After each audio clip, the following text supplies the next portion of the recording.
I think being intentional is probably the biggest thing. So once I have all that, I'm a big time boxer, and communicating with people at work. So because I think sometimes, you have to be intentional with getting everything done. Fear of falling and fear of loud noises. So all the other things we pull on ourselves and we learn and we discover. And actually babies and kids don't have that. We learn those. Some training is better than no training, right? And it doesn't matter what that form takes. At least I can walk at the moment, right? That's been a massive blessing that I'm actually able to walk and do stuff, right? If I was completely laid out, that would be another thing altogether. So I think for me, reframing is a real big skill. Hey, welcome back to the Mindful Pass podcast. Something a little bit different today. Harry, good to see you. And Sean, good to see you. This is our 87th episode and the first time we've ever had a guest on the show. So we're on new ground. So listen, I'll let you do an introduction. Sean, everyone knows me. Everyone knows Harry. I'll ask how you are in a moment, Harry. But Sean, who are you, sir? Why are you here? I believe that we antagonized you with an episode we released about 30 episodes ago, and it's led us to where we are today. So I'll let you tell the story. That's a true story, and actually honored. So to have an American on as your first guest, also a little concerning for you guys. So I've been a triathlete for 30 some odd years, and then have a corporate gig, which is where I met you originally, Nick, and then we clicked here. And so really want to talk about the mindful piece. So I also work for a company called On the Side, Meta Performance Coaching, which is really about being well and staying happy while you try to achieve your goals at corporate and your athletic goals, all while, having a smile on your face. And yeah, the episode you guys are talking about before, is it 30 episodes ago? So I guess that makes me a long-time listener. Was as someone in their mid-50s, you guys were on an episode and you wanted to talk about aging athletes and what happens as you get older. And you guys put them in the bucket of 35. And I don't think I was even all the way through the episode when I was sending you an email. Yeah. So for full context, you're older than a 35, Sean. You wouldn't know. You wouldn't know, mate. So... Oh, no. Yeah. Oh, no. In the morning, I know. Also, this is me sucking up after offending you. So I also want to say... I'm closer to the 55 than the 35 anyway. So I'm not sure. I think it's because Nick's a little bit younger than me. And so maybe we had it at 35 of that episode. But I'm closer to the 55, unfortunately, for my sake, I think. Probably. Well, we like talking about biohacking on this show, right? So we always say, it's hopefully we're going to stay the age as we are now with modern science and all the things we're doing, right? I want to say as well, on the last episode, for those that checked in, having listened to it back, I need to make a little bit of an apology to Harry. I think I got a little bit agitated. I'm going to blame it on the jet lag. We had quite a heated discussion around something that Brené Brown said. It doesn't necessarily change my view. I don't want to go back over it, by the way. However, the way I articulated my position was probably more tired and jet lagged than I would usually mean it to be.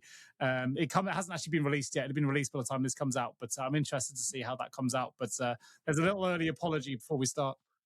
It's interesting to have these, I like to call them spirited debates anyway, because I think the whole thing that brought us together, Sean, 3 years ago now for this start of this podcast now, Nick, was that we do have different views on certain things. We're both passionate on many similar subjects, but we have alternate views. And I think that's important because I think in this day and age, these opposing views aren't heard as much. And I don't think we oppose too much. I think it's just we understood things slightly differently. And having a spirited debate is, invigorates me. So I actually enjoyed that because I think for too long we've been agreeing on far too much, Nick. So there we go. Well, yeah, I think I went back to my old self of just being a little bit, I don't know, more aggressive than I'd like to be and less articulate than I'd like to be on the show. But look, I was saying to Sean, and welcome, Sean, this is the way we set the show up. It was never to be anything too scripted, right? People, those that regularly listen will know that. Me and Harry meet up, we chat about a subject, and we try and have a conversation as if we're in the pub or a restaurant or whatever, talking and debating subjects and seeing where it leads. So you're someone who has a lot of things in common with the things that I love, which is Ironman, and obviously slightly different in terms of football supporting, as I support a club that's got a proper history and you support Arsenal. But I think that aside, like in terms of Ironman racing, you've competed at a really good level. You've seen age, if age is the right word, but certain health ailments get the better of you. And I wanted to share that on the show. I've obviously, for full transparency, been on your podcast, the Meta Performance podcast. And we talked about some of my things that people already know on this show, things that I've been through and my performance. But there's something that I've never experienced, Crohn's disease being one. I haven't hit the ripe age of 50 yet. I know that you've went through a whole period of training really hard and actually having a complete break altogether. So tell us a little bit about your background. Just let listeners know about your background in sport, background in wellness, and yeah, just some of the trials and tribulations. Yeah. So, first of all, on the football thing, I believe we're past St. Tottenham's Day. So, you know, we know for a matter of fact where you're going to end up in the table. So we'll just leave that out there. So yeah, I was a college basketball player, had a knee injury. Rehab was actually to swim and to bike. And I hadn't been much of that prior, and got into triathlon. And it's really been, you know, I want to say now 36th year coming, 38th year coming this year, where I've done at least one triathlon. That's kind of gone from doing a lot at a high level to sometimes not, you know, doing less. A lot of it based on wellness. So, you know, kind of the mindfulness as you guys talk about, like where I am with life. My kids are all off the payroll mostly, but definitely in their, you know, in their mid-20s, and so out of the house. And so you can imagine the cycle of being in sport, racing, you know, professionally, kind of going and then having kids, and then, you know, they get out and you kind of come back. And then now we're about 5 years ago, almost 4.5 years ago, I had Crohn's. So late onset Crohn's, which is a bonus because I got 50 good years without it. And then it took me a while to kind of get used to dealing with all the issues that come with having a chronic illness over the period of time. And then, yeah, I've probably coached for 20 years. So it was interesting having, you know, coached people and, you know, the no excuses kind of thing going on and working with athletes. And then going through some of those trials myself over a period of time while you're coaching athletes, that also changes your perspective.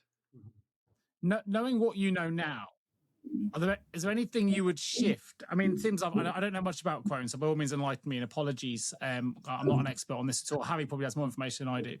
But, you know, we talk a lot about how we can sometimes prevent illness or prevent certain things if we optimize our lives in advance. The idea of prevention is better than cure. So knowing what you know now in terms of how you were living your life, how you were eating, how you were fueling, do you think that played into it? Or do you think it was an inevitability that this would have hit you anyway? Or have you changed anything as a result? I've changed a lot. So I don't know that I don't generally look back so much. It's kind of like you can't work the problem in reverse. And jokingly, I think if I invented a time machine, I probably wouldn't go back and fix that. I'd probably be in the stock market. So I don't try to spend a bunch of time back like that.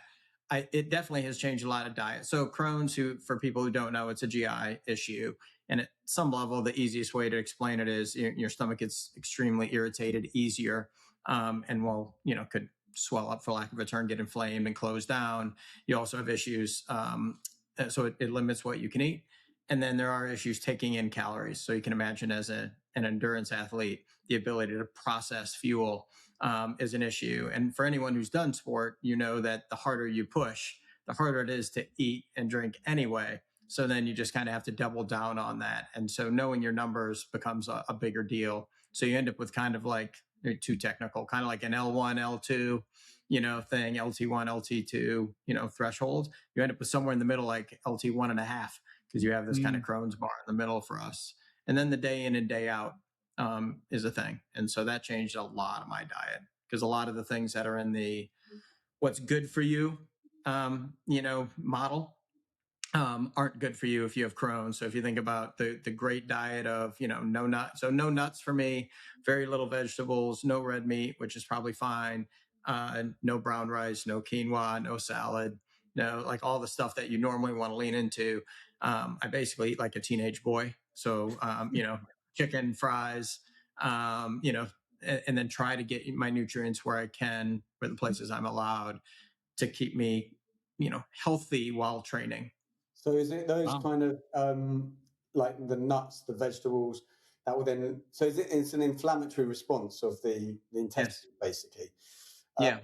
And so I guess you're trying to stick to an anti-inflammatory diet, I guess, would that be? But then, you know, fries be inflammatory, I would have thought. But So every Crohn's is different. So like for me, jokingly, when I mean I eat like a teenage boy, the one kind of thing I've been able to tolerate in moderation, like anything, has been fried food. Yeah. So jokingly, when I go out and eat, I eat like a, chicken and fries, type of thing. Luckily, when I go to the UK, that means fish and chips is on the table. You know, no peas, but you're right. Anything that basically is harder to digest. So a lot of vegetables that are hard to digest.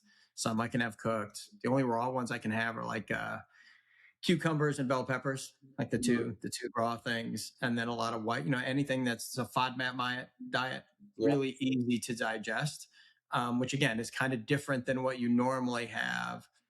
Things like recovery, so I can't have whey protein. I've got to have plant-based protein because the whey is dairy. Dairy's dairy and I are definitely not friends anymore. Yeah, that is not good. Yeah, how are you with like smoothied vegetables? I mean, as Nick knows, and all our listeners know, I'm big on smoothies. For the last 15 years, big on smoothies. And I create smoothies, and I put everything in. Obviously, there's the nuts and seeds in there that you wouldn't necessarily want, but obviously there's lots of vegetables in there which also you might not want. But how is it if you have everything like pureed? Because I'm just thinking about if you're training a lot, it's not easy to eat fish and chips on a bike ride, right? So how does that work? Have you experimented with different sort of smoothie concoctions? Yeah, so smoothies probably pre and post some. So obviously from a protein standpoint, I'm not a huge smoothie fan myself, although kind of, banana, peanut butter, the usual, and there's some other smoothies. I have dialed in my race nutrition, right? I think that took me a while. And so, I use a product called Tailwind, which is kind of all natural. And then maple syrup. Some of the waffles work better for me, kind of what works for you type of thing. But then for me, I have to be really careful where I am with my numbers, because the higher you crank down the speed, the less fuel I can take through. So even though I might be trying to consume 100 grams of carbs an hour, if I got my foot on the gas for a long period of time, I'm probably only getting 50 through the system. And that becomes a problem, as Nick knows later. You pay for your sins later in the race.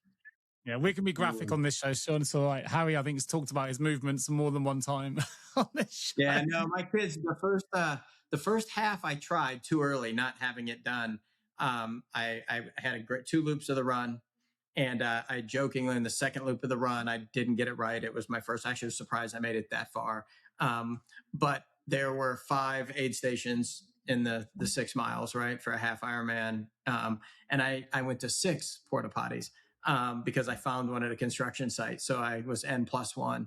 The best part of that story, of course, is some poor guy was on his first loop and I literally passed him 5 times. So I'm going to the bathroom. He was great because he was like, you only have to go around twice, right? Like, you only have to go around the course twice. But just getting stuff, and it's been worse than that. Like, but I think now I've got it pretty dialed in, and you really want to stay in your lane at that point. I mean, I haven't done a triathlon now for 19 years. The last one I think I did the London Triathlon, and these are just Olympic level, distance events, right? So they're not any of these Ironman things. So for me, with an Olympic level triathlon, you don't need to fuel as you're going. But you're more someone that's doing those bigger distances, those half Ironmans, full Ironmans, and so you're having to eat on the bike, eat whilst running, or whatever it might be. Yeah, but I will say, like, we've talked about the physical piece of it, which is true. There's a big mental aspect. So I went through it when we had kids, where it kind of got slower, right? It was either take care of the kids or get slower. So, I had to mentally deal with, not standing on the podium or not doing whatever. I loved the longer distances as we went going. There was one period of time when you talk about, keeping yourself happy. I got too tied. I think I talked to you a little bit about this, Nick. I got too tied to Hawaii and going out there, and I completely failed on a race, and realized actually the 3 or 4 months before that, I'd lost, the happiness of the journey. It's really about the journey. Jokingly, when you don't qualify for Kona, like if the journey was great, you're like, that's a bummer. There's always next year. And I just saved $10,000, right? Fine. And you move on because the journey was great. And I lost that happiness. And then took a year or two where I did 1 or 2 triathlons, but did some ultra running because I could kind of shift the thing to be like, hey, if I don't die, finish, like it's a W. And then I found the love for being outside again. And then I just kind of naturally gravitated back towards triathlon because that's kind of my happy place. Yeah. Post Crohn's, I did, a couple Ironman. The half is about where I'm bounding this year. And I actually turned to your point, Harry, about where you can be successful and happy is this year. I'll do nationals again here and world championships for the Olympic distance. And so I kind of started to say, like, where can I actually be super successful and happy? Because when I did Ironman with Crohn's, I'll do another one, I'm sure, but I'm more finishing at that point and figuring out where I'm going to finish. I'm not chasing, the pointy end of that stick. And I still kind of want to do that. So every year you sit, I've sat down with this now that I've got it figured out and said, here's the bounds of me as a human and where I can be successful and what do I want to achieve this year. And I don't think, at least at this point yet, I'm still trying to dial some things in. I can be successful, and be podium chasing in Ironman. Those two things just aren't on the table for me right now.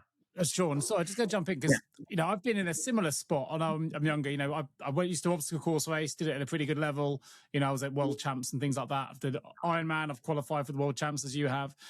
But there is an element of when you put that much training into long distance events, and we're talking hours and hours and hours here, right? You got to get permission from your family. Your friends kind of all know you do it. A lot of your friends don't do it because it's just too much for them, whatever. But it's quite easy for it to become part of your core identity. You get known as Sean the Ironman, Sean the athlete. Harry will often comment about how much stuff I've done in the past or whatever, and it becomes part of your identity. So it can be quite hard to shift it when it has to change. And that can be for me, I found that quite mentally challenging. I still probably do. I still, sometimes if I'm not at my peak level of fitness, I'll find ways to justify it. And I'll feel like I have to say it before my wife says anything, just because I feel like that's what she's thinking. Of course she's not, but I've been so used to being fit for such a long period of time. How long have we known each other, Harry? It's been, almost 15 years of competing at a high level. And right now I'm not. I've got other priorities. And it is a little bit of a mental game on that side. How are you finding that, or how have you found that? I think the helpful thing for me was that break. Gosh, I don't remember how many years it is now. Now I'll feel old, 15, 20 years ago, when I'd had that kind of breakdown in happiness and took the time and went back and, you started to look at myself and say, why are you outside? So first of all, I'm like a child. I just want to play outside. Not swim, bike, run, hike, kayak, climb, doesn't matter. And once I got back to that, so I think when this came back, this way, I had that as a lever to be like, hey, remember, you can be unhappy. And I joke with people all the time. I can also go to work and be unhappy. Like, there's no shortage of places to go be unhappy. That's not far to go. And I think with Crohn's, the other thing too is, like, I'm still able to get out and be relatively competitive where I'm at. And there are people with Crohn's that, really can't get out and do the things. Mm-hmm. And if you go way back, I'll send you the link, but I try to race as number 179 when I race a lot. So if you go back and look up, 179 John Blaze, he had ALS. It's a guy I knew, was on the, Kona TV show, the Kona show one year as one of the athletes, and then passed away, and he rolls across the finish line. And so I roll across the finish line a lot. But I think, what he left me with is, it's a huge gift to be able to get out and suffer at any level.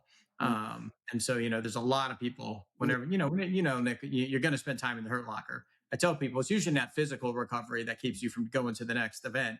It's like, am I mentally ready to go commit like that for a period of time? Yeah. In the hurt locker. I mean, that's one thing that always comes to my mind is, like, I am really, really blessed to be able to be out here and suffering. And I think, again, after Crohn's, there was a period, it's the first time I was in the hospital in a long time, was like, am I going to be able to get back out and do this? And then I got out there, and then you're like, how bad can I make it hurt? Which, sounds awful if you put it that way, but you just kind of get to the point where you're like, okay. Yeah. I think the first person... Simon Ong, go on, Harry, you go.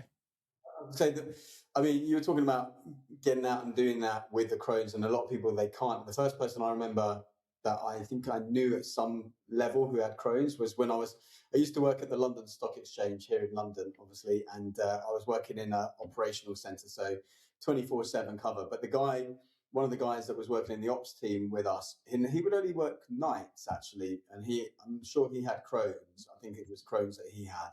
For some reason, night shifts felt better for him, but both he and another colleague that I think later I met who had Crohn's, they weren't doing much. And Nick was talking about identifying with your, I guess, athleticism, but a lot of people, when they have a condition of some sort, identify with the condition.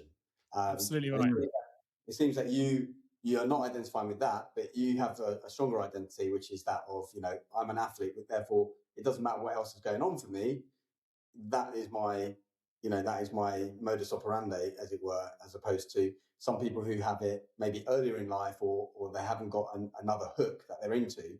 Then they go, I'm a Crohn's sufferer, and therefore... I think I knew Sean for probably 2 years until I even knew you'd had it, right? And you only came out because of this show. Like, it's not, I would say it's something that it's, you've never let it define you in what my knowledge of you. A lot, as Hari was saying, a lot of people will almost open with the thing that they are, they're struggling with, as if it's some kind of, I don't know, they're worried about the judgment or whatever. So they'll bring it up. And as Hari says, it allows them to define them. And I don't think in my knowledge of knowing you over the years, that hasn't been the case for you. But I thought it was quite interesting because Simon Ong in his book Energize left a quote, said, it's impossible to be unhappy and grateful at the same time. Like they're in opposition. And I think, it sounds to me like you've got a lot of gratitude for being able to be out there, to be able to compete. And the second thing that me and Hari talk a lot about on this show, and you'll know as a listener, is a lot of it is the journey, right? Like, if you're born into wealth and you've never had to work for anything in your life, those people are often the most traumatized, unhappiest people on the planet. It's about going through the journey, going through something. You need the yin and the yang, as Hari would put it. You need to go through the struggle sometimes to really then appreciate what's on the other side.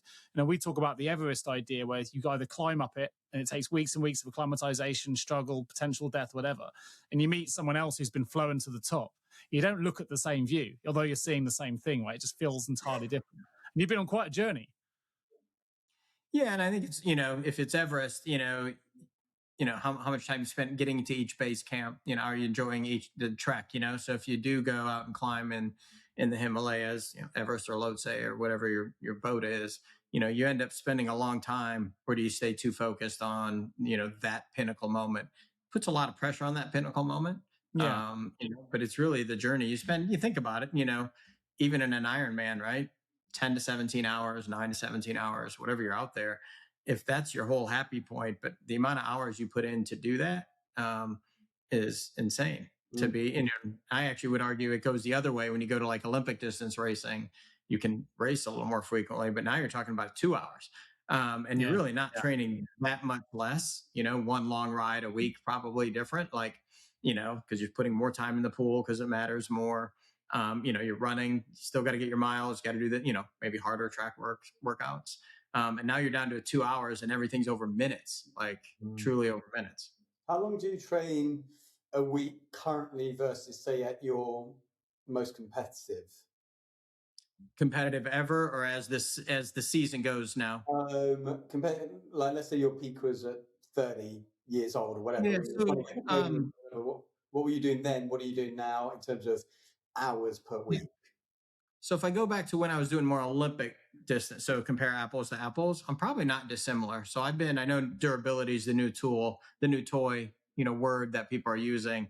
I've used durability on how long you can stay in the sport and how physically adept you are. Now you've got durability of muscles and when you move from, start to break down in performance. But I've been able to stay pretty consistent over the years because I'll move up and down. But I would say, I'm probably 12 hours a week now, and I'll get to 15 or 16 in the peak season. And then, you have the downsize, down cycling.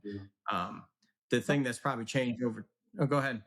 Now, I've got a question only because and I still want to hear where it's changed. But Hari, I've been on the receiving end of these questions a lot over the 87 episodes we've done now.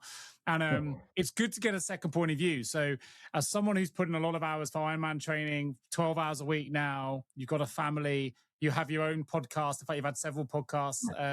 You work as an executive, you travel all over the world. And often I'm the one on the receiving end of the conversation with Hari going, how do we balance all this stuff? And I often actually just almost dismiss it as part of my ADHD or undiagnosed ADHD brain. It's the way I am and I need to be busy and whatever. But there is a balancing act to be had. And it'd be interesting to understand how you balance it, whether you and I have got some synergy here, whether we do it very differently. Because I know I need to get the permission of my family. Sometimes I overstep and have to kind of draw it back. Sometimes I overstep myself and end up more burnt out than I realized. And I think my last episode with Hari was probably an example of that. I was exhausted. I'd do the thing anyway. don't give the best version of myself, crash, struggle with insomnia. So how do you manage all those things? I'd be interested to know if you do things differently, optimize nutrition, recovery. You just mentioned, I'm going around here, but I'm going to give it all to you on a plate. You just mentioned the durability piece. So Harry will say to me, I don't stretch enough. I've got to find time to foam roll, massage, stretch, nutrition. Something has to give. And I tend to give on the things that probably will serve me best, which is I don't do enough foam rolling. I don't do enough stretching. I don't do that kind of work. I do a little bit, but not enough. So also from your side, whilst balancing all of that, where are the sacrifices? What are the things you don't do enough of? Yeah, I've quoted you a lot on this because I used to take me about 5 minutes to explain it. But when you say yes to something, you say no to something. Yeah. That is a bit that's how I've used to explain that a lot.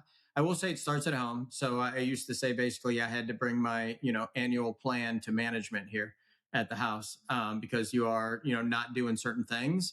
And then I think to make it all, you have to be very intentional what's most important that year. And so depending where the kids were in school, was it their activities, their stuff? Was I coaching? Was I doing whatever? Because that means I might be training 7 hours a week or 10 hours a week instead of 12. And, at those extra hours matter, and where you on setting your goals. If finishing is your goal, that's different than like finishing near the podium or finishing on the podium. Those are all different goals. And to your point, you can't always. I physically am not that athlete to be able to train less and still perform the same. That's not how this machine works. Like I need to put in the time. I think being intentional is probably the biggest thing. So once I have all that, I'm a big time boxer and communicating with people at work. So when is this showing? Not for at least for a week or two. So tomorrow is going to be one of the few days. It's been around 0 C or colder for a long time. Tomorrow is going to be like 15 or 17. And so I have a meeting in the afternoon out on the bike. But I know good and well that I box that time, but I know then I box time later in the day to do that work because I think sometimes, you have to be intentional with getting everything done that's there. My calendar is kind of weird to your point about rolling. Like I will put in a 10-minute meeting to roll. I'll put in during when I'm time boxing to get a PowerPoint done that it's also 10 minutes of, using the rollers, my big thing, the stick on my everyone's got their thing, the calves. I just schedule it as a reminder at the beginning because there's a point in time I sit down at the beginning of the week and write down what are the big things I want to get done. Here's all my other tasks, and then I calendar usually for the month, and I calendar that. What do you sacrifice, and do you do any of Harry's tips? So Harry will literally like run a ball under his feet while he's brushing his teeth. He'll do a workout while he's in the shower. There's a video of this out there. Harry, I'm sure, will build you more information on this in a moment. But is there anything you sacrifice? Is something you think in the back of your mind, you feel like you're optimizing, but there's that one thing you go, I probably could do that a little bit more, but you know what? Something's got to give. I have not stretched and rolled when the kids, that was the one. I'm with you. Like I've actually told people when we've had conversations from a coaching standpoint, how important stretching. And I'm always like, it is. And they're like, do you do enough of it? I cannot believe I haven't missed a year. I am not super flexible. I have not. I do core work. Like meeting gets over 2 minutes early, 3 minutes early. I'll core. I think that's easy. Core crunches, whatever. Again, being super intentional.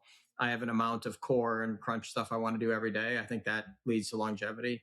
Anyone who's had a back issue knows like once your back is off, the rest of you just doesn't matter. Actually, just to jump in on that, you probably can't tell from now, but my back for the first time in years went out on Thursday. Really? We're talking. Yeah, so I was doing what I've been doing every day for the last 15 years. So Sean, pretty much most mornings, one of my coffee, if you like, is to jump on a rebounder or a mini trampoline. Well, I do that for 15, 20 minutes almost every day for the last 15 years. And I have a number of them in the different places I tend to stay. And I just felt something. It was weird and it didn't feel too significant. And then I got off the trampoline and it started to get progressively worse. And honestly, I'm sat in the chair right now, but I can't get anything up off the floor when I'm putting socks on, underwear on.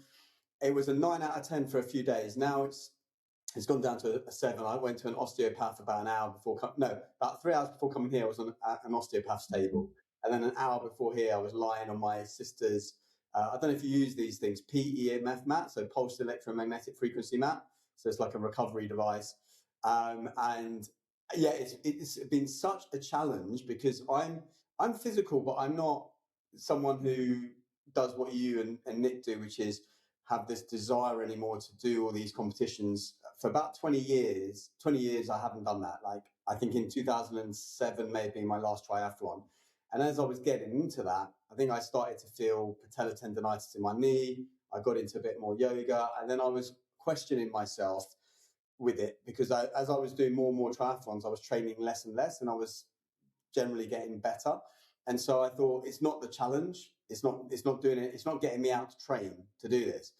And so for me, I train just to live and be able to do things like, pick up my niece. And now I'm at that point where I can't even pick up, my underwear off the floor at the moment. It's the worst thing, being in like severe back pain. I've had it a few times in my life. So I feel that. But my question with this as well is, because I say to Nick all the time, I'm training for life. What would, and Nick needs a goal, from what I understand, to do things. He needs something. I do, yeah. Now he's on his paddle journey. I'm not sure what the goal is with that exactly. Maybe there's a competition coming up or whatever. But what about you? If we took away all of that training for an event, would you still train? Would you, how would life be different? I think from training, I'd still go out. I think the couple years that I've had less, I've probably trained as much or more. So I do have this thing, and whether it's a goal or not, so it is always in the back of my mind. Since I was 26, I've run my age in miles right around my birthday. I used to be adamant about doing it on my birthday, but then as I got older and wiser, I'm like, it's going to be nice in one day or a day before, and it's going to be miserable that day. Somebody's going to go out when it's nice. So just to be clear, you run your age in miles. So let's say when you get to 70, you're going to run 70 miles. I think the goal right now is to make it to 62, and then I'll move to K's. Well, that's cool. I think you come to the UK and do the Jurassic 100 when you hit 100. That's a good way. Get a letter from the Queen while you're here.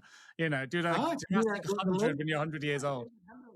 And one of my favorite hundreds ever was up in the Lakes region. Actually, it was a great. It was a great. It's beautiful up there. For me, the goal, so I have that always sitting out there, I guess, or I will create kind of faux goals for myself. The biggest difference is probably the high intensity stuff. And so when I have a goal, like this year for me, like my A race will be Worlds in September. That requires going faster, which means I'm doing track workouts every week and everything else. Left to my own devices, I'll just go tool around.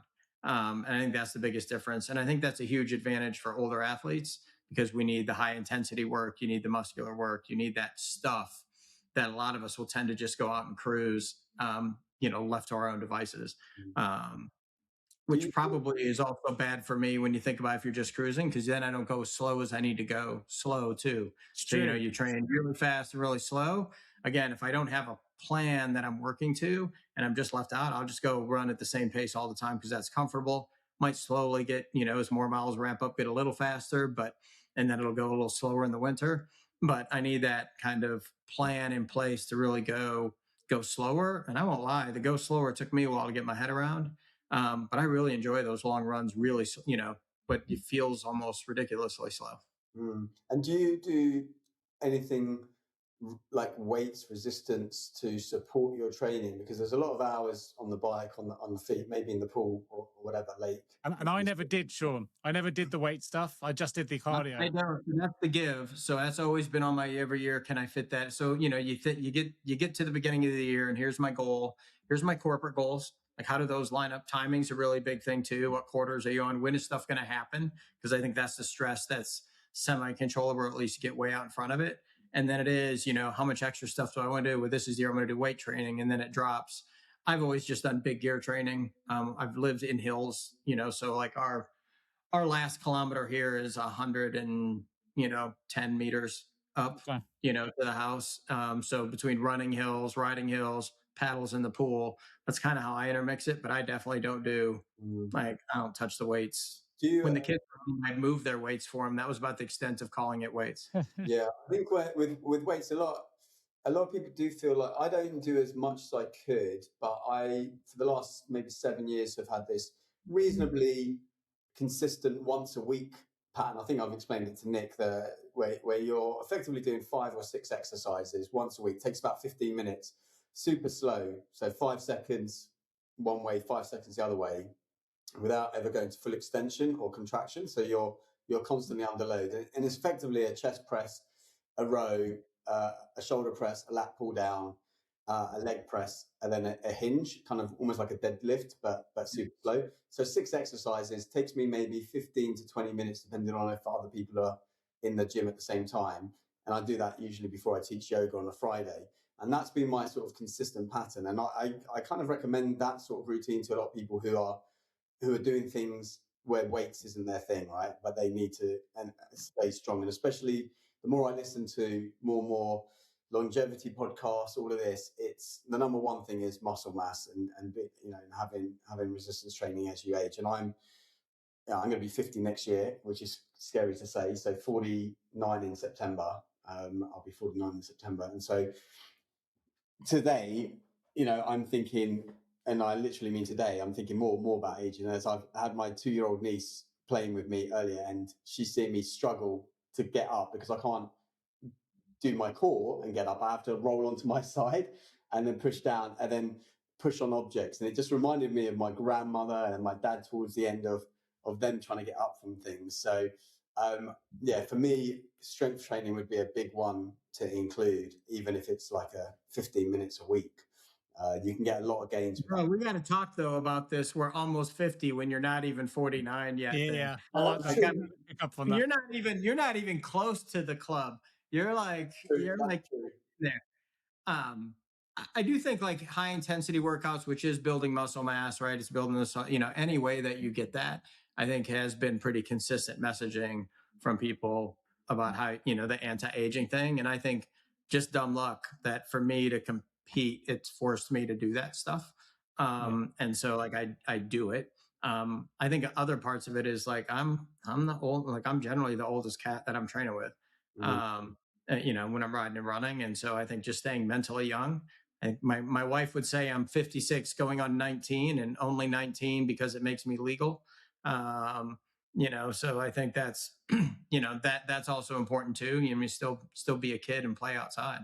I think that's really important. It's one of the things I talk about in my longevity, I guess, or health and wellbeing protocol is this idea of having fun and also living with what I call the E3 baby mindset, which is, so when I look at babies and young people, they explore, they enjoy, and they evolve.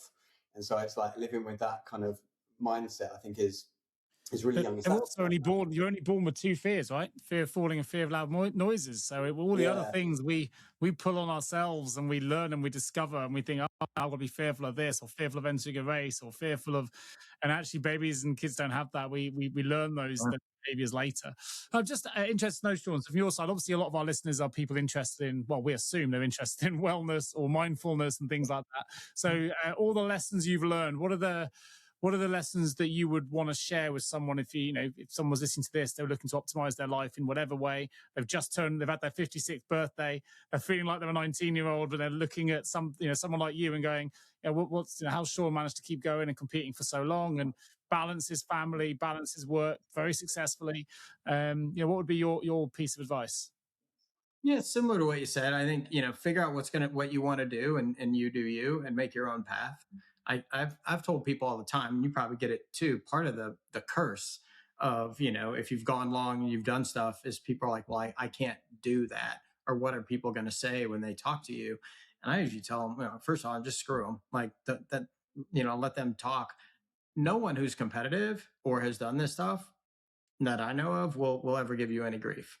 No. Like that's where the support's going to come from. The way you can find out if someone's actually a pretty serious athlete generally is like, if they give you grief, they're just not. Like we've all been on the, and especially if they've done it over time, we've all had years where you're not, you're almost coming back from nothing. And then you're a system of one. So I think, you go back and you set your goals and, so for me, I do, I don't talk about the Crohn stuff because I just kind of go on, I'm a system of one and nobody cares. But at the same token, like for me, it's how do you, what are my goals for the year? Like, is that a reasonable goal with my family, my work, my situation, my everything? And that's the goal I'm chasing. And if someone else is like, well, if you move this around, you could do better, you could do that. I'm like, I got all this stuff. Like, this is my plan. And you just got to deal with that. Again, you can be miserable in a number of ways, but you really just shouldn't be making yourself miserable. And then just be grateful. Like if you're going couch to 5K, like, dude, you're off the couch. Like, that's awesome. Like, be grateful you're off the couch and you have the ability to start the journey. I That's love the that best system. time. I think people doing their first race, people going couch to 5K. First of all, we love to help people like that because a lot of us, like, I'm never getting faster again. Like, I'll never see a personal best again. I'll never see anything else. Like, we're fighting for seconds. Watching people go through that journey and how super stoked they are. They get to set a new personal best every couple of weeks and how excited they are. That's also a reminder for those of us that have been around for a while, like how fun this can be and how exciting it is. Yeah, I think a couple of just things. The system of one I love. I'm going to mention the couch to 5K thing because people always look at any three of us, right? We've optimized our lives in different ways in terms of health and fitness. But we look at Hari right now; he's done his back in. If you're competing at a high level, we have serious injuries at different times where you're just incapacitated, you can't, and you have to start again.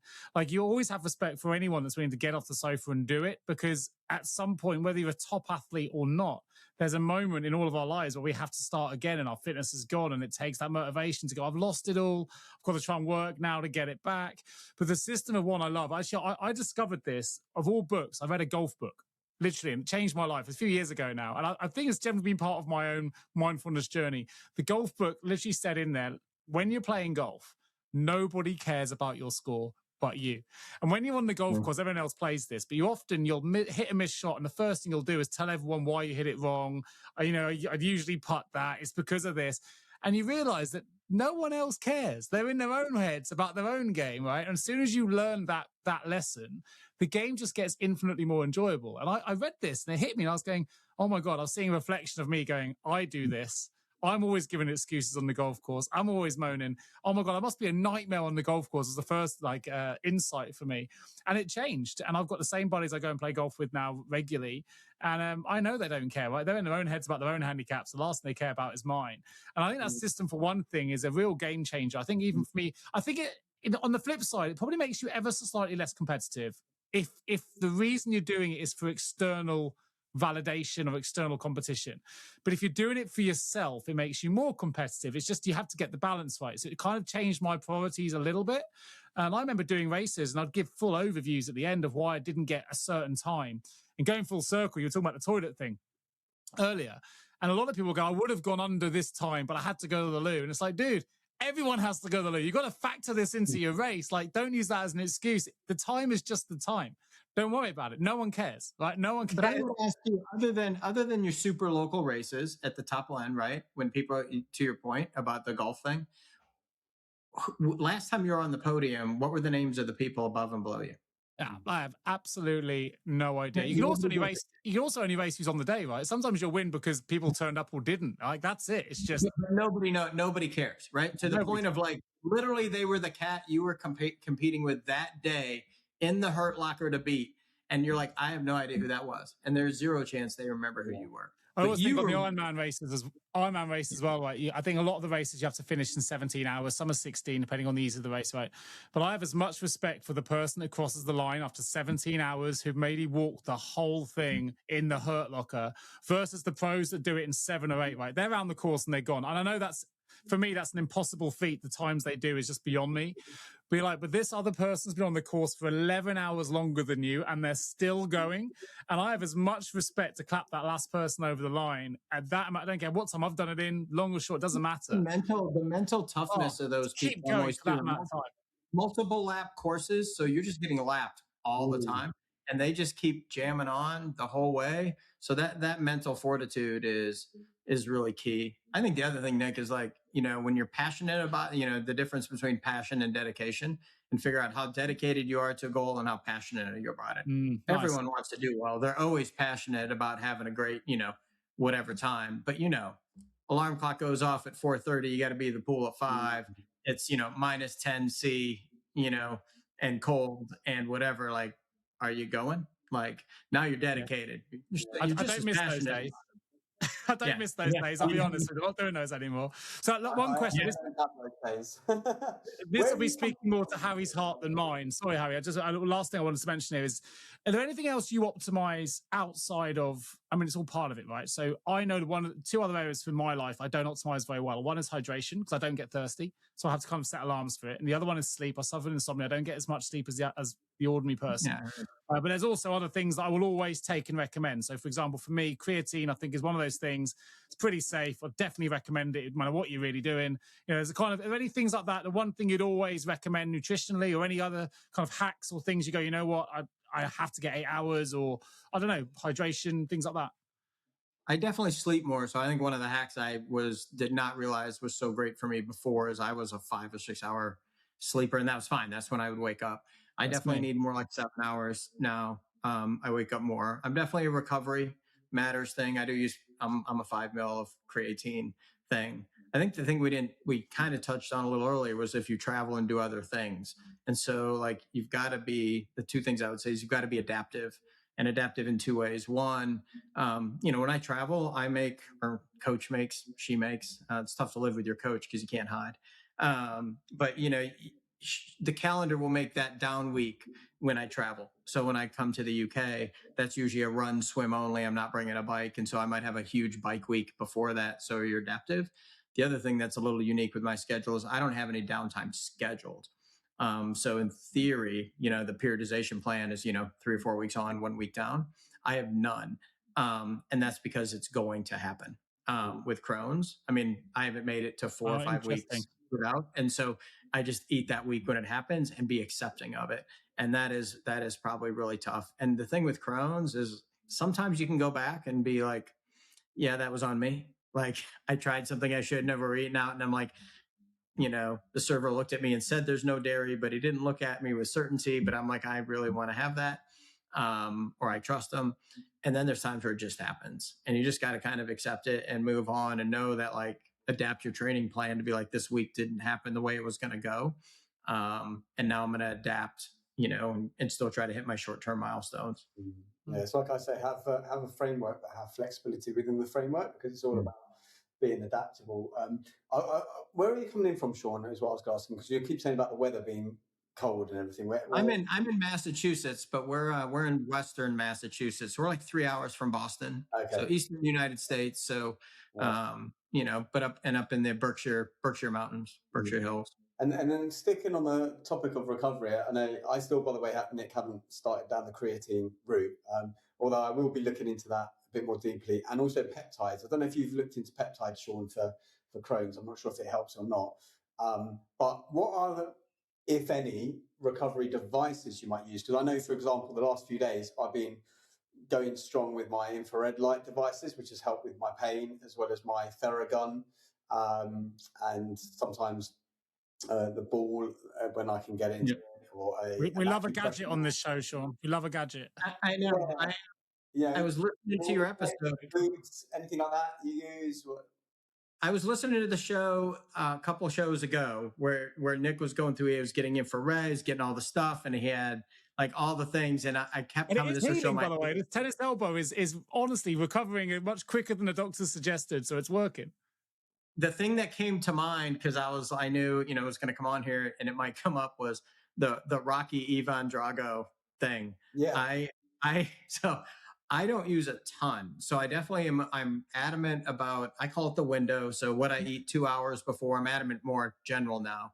The 2 hours before I train, almost like a race, what I have during training, and the half hour after. So that's when I usually have protein, my 5 milligrams, unless the second session of the day stuff. Like I'm very adamant about that piece of recovery, Harry. I use the stick. I did inherit one of the Theragun things. That thing's kind of evil, actually. So my cat, knowing, like, I think one of the other things is I know my calves, like for me, however I run or ride, like I've tried different stuff. That's something breaks first, right? And I know it's going to be my calves. So that's if I have limited time where I start, then it's quads, and it might be something else. But I always roll almost every day. And I think the big thing is I roll every day, whether it's sore or not. So I think it's like that routine of like, I'm going to get done running or riding, come back, take my protein, and then whether it's at night or, whatever, I'm going to roll, or use the Theragun now, which that thing's kind of evil. I haven't got to setting 2 yet. Setting 1 is kind of painful. And there's 3. I don't even know if I'm dealing with number 3. Yeah. I don't know. I've been a big fan the last few days in my lifetime. Yeah, I'm a Do you big use any fan. biometric kind of apps? Any things that kind of measure your vitals, your HRV, your oxygen, your heart rate? I'm on Gar. So I'm a big. I use Gar. I mean the toys. Like Wahoo Element on the bike. I use a Wahoo chest strap, Garmin watch, which I use Training Peaks, which does a pretty good job of looking at Yeah. things over time. I do use PE a lot, probably with Crohn's. So I've just started doing that a little more the past 3 or 4 months. That's where I can start to look, and because my power, we'll work through stuff is kind of the thing. Like the workout says this many watts, and so I'll work at that many watts. But a leading indicator for me that I'm either could be overtraining or it's Crohn's is like, was the PE to put out that number of watts, a 4 or was it a 7? Yeah. And that becomes a leading indicator. And there's nothing that really measures that. Training stress score does, HRV, which like everything's trying to do that. But I think PE is still an applicable number for you to put in there. The biggest thing I would say is like all your numbers, like be honest. Especially PE is, I think, a great indicator. But to your point, Nick, you're an N size of 1.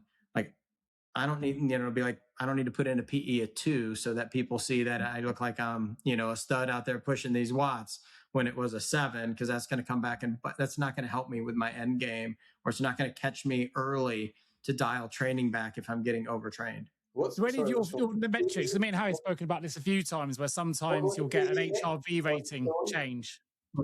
What's a PE? Because I'm not. Oh, sorry, perceived exertion. Perceived So, like, exertion. basically, how do I feel? Because if I'm having to work hard, it feels so much harder.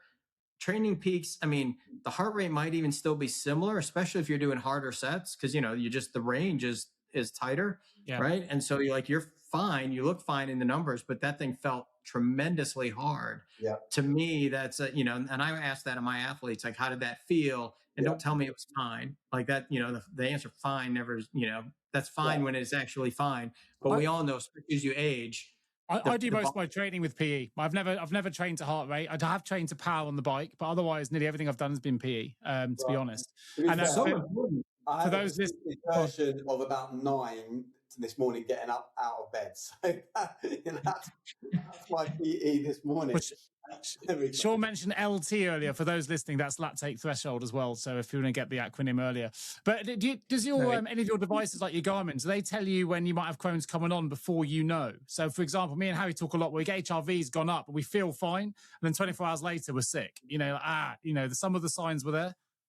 Yeah, no, HRV, I think it's as similar to I look at it as overtraining. It reads pretty similar to overtraining, right? Okay. Like something starting to fail. So there is things called Crohn's fatigue. There's one called arthralgia, which is like arthritis feeling.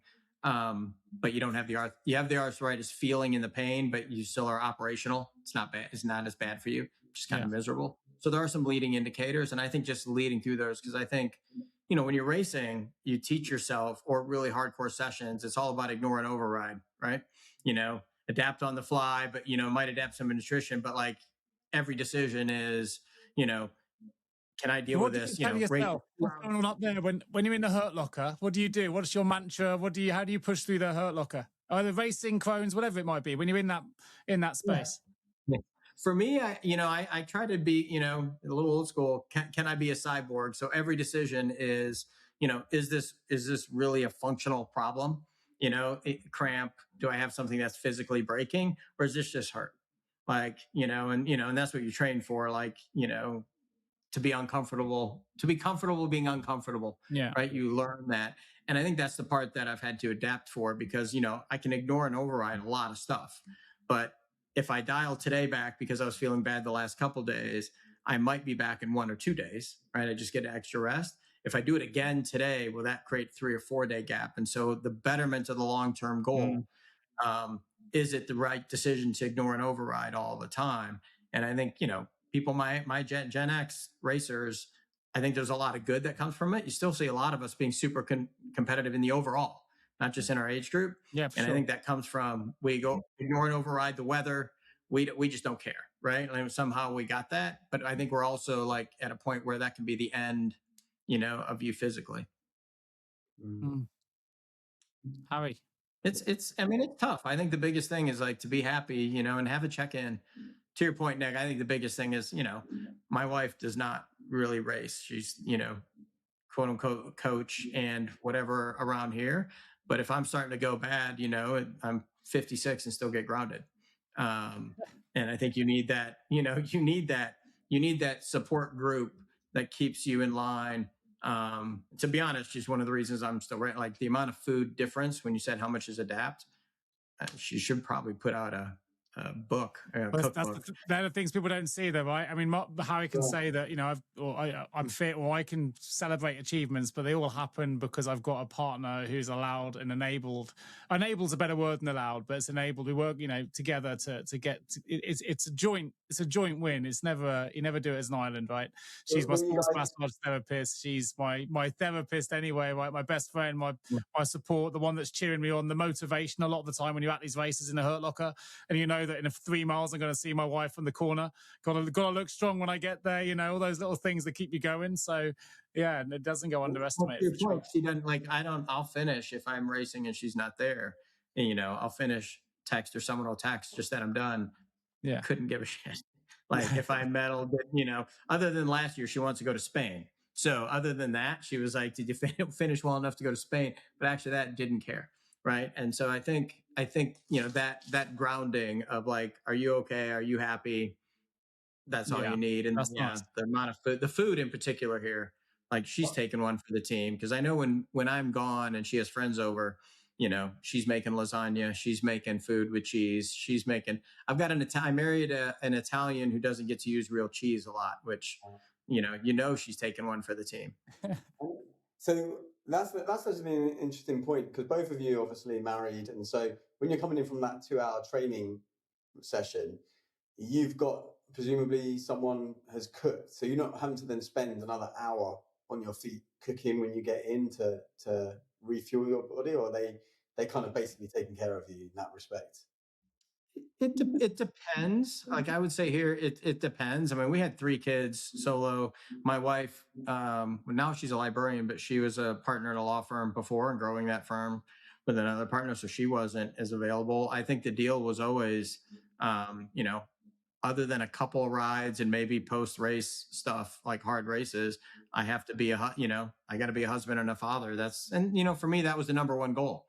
It was never racing. Like, so for me, it was always, am I going to be, you know, the best dad possible? And then I'll race around that. If that means, sleep was probably the one thing when I was younger, kids got to be, if you got to be up and everything's got to be going by 7, like I'm done by 7. I know like the rides on the weekends, she would be like, hey, you need to be available after 11 o'clock. She didn't care if I left at 10 to go train or Mm. 4. Like, doesn't There's an, matter, inter- but like I'm on duty at 11.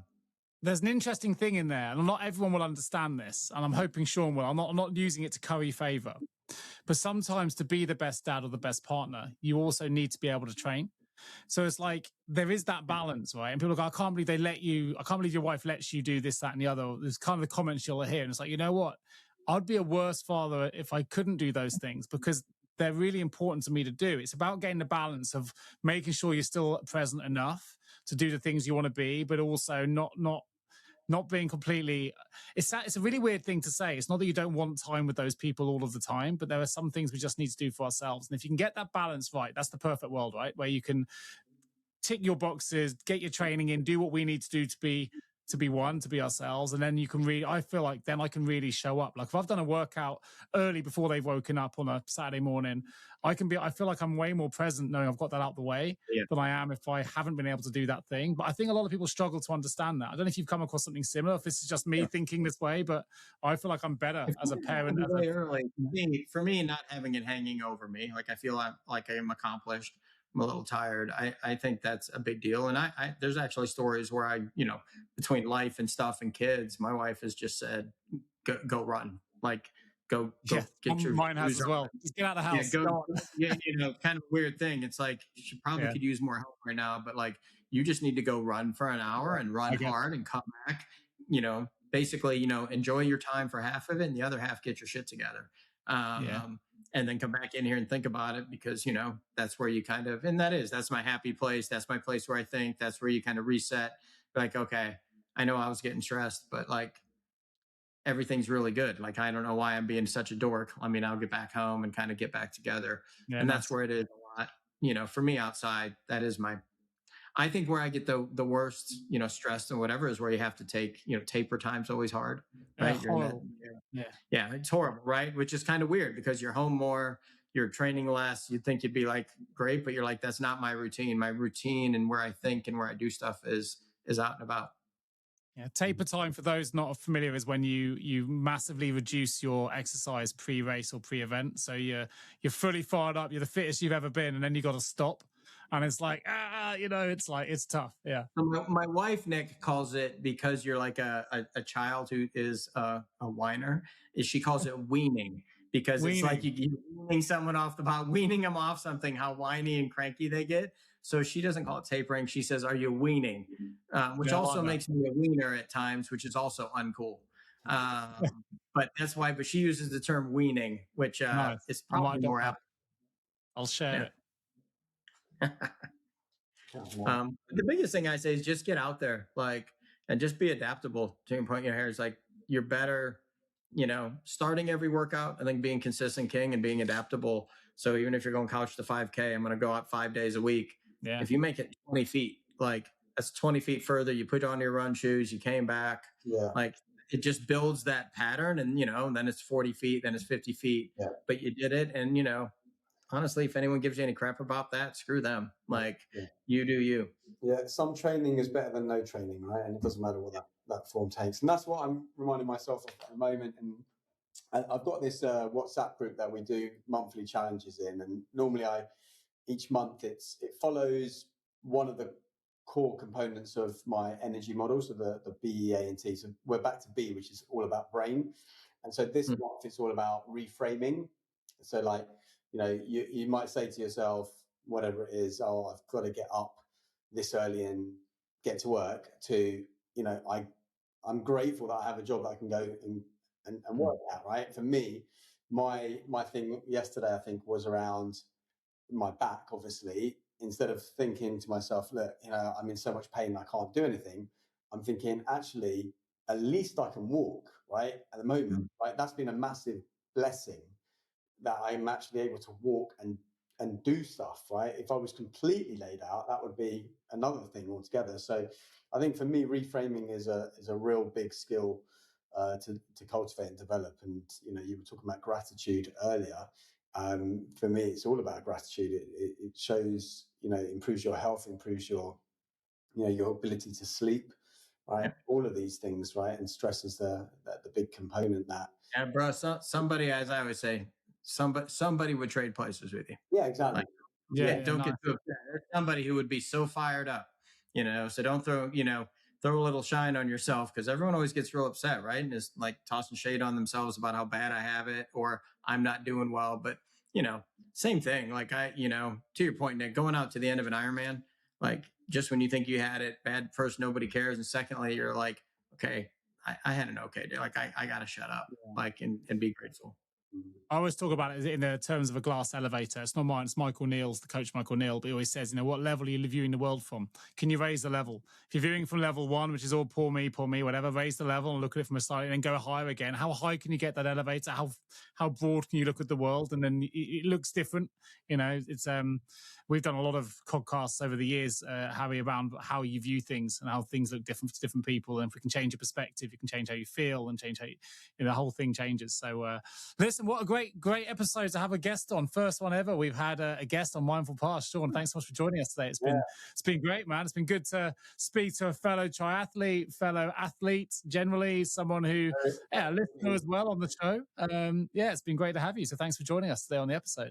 Yeah, thanks for having me, and it's great listening to you guys. You guys cover so much great stuff, so I really appreciate it. Well, we appreciate you coming on and being our first, as it were, and it's been really interesting, to hear both you and Nick over the years talking about events, and I think maybe I'll have to get back into thinking a different way of training myself, because I do miss that element as well, of having an event to do.